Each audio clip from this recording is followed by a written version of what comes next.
C'est au cas. Tous les esprits sont des esprits des eaux. Toutes les formes d'esprit, même les esprits de feu, sont des esprits des eaux parce que le feu vient de l'eau. Oui. Et ici, Apocalypse chapitre 16, verset 5.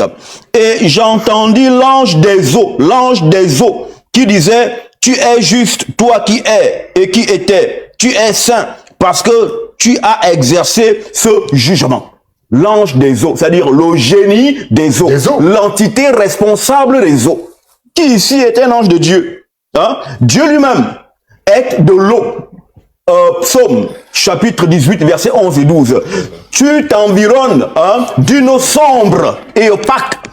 Or, dans le livre des rois, rien ne peut contenir Dieu. Sinon Dieu est dans l'eau, c'est que Dieu lui-même est cette eau-là.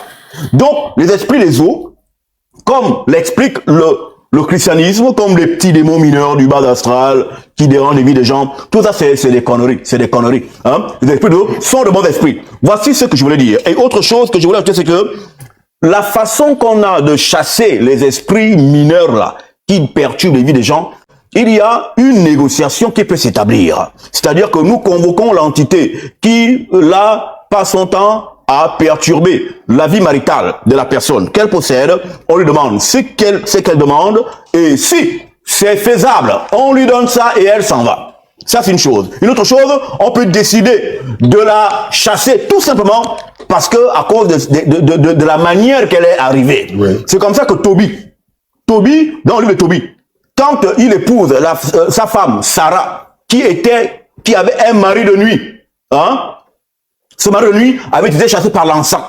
Parce que les encens sont des moyens qui attirent les esprits ou qui les refoulent. Et le rapport sexuel est un acte de convocation des entités des esprits.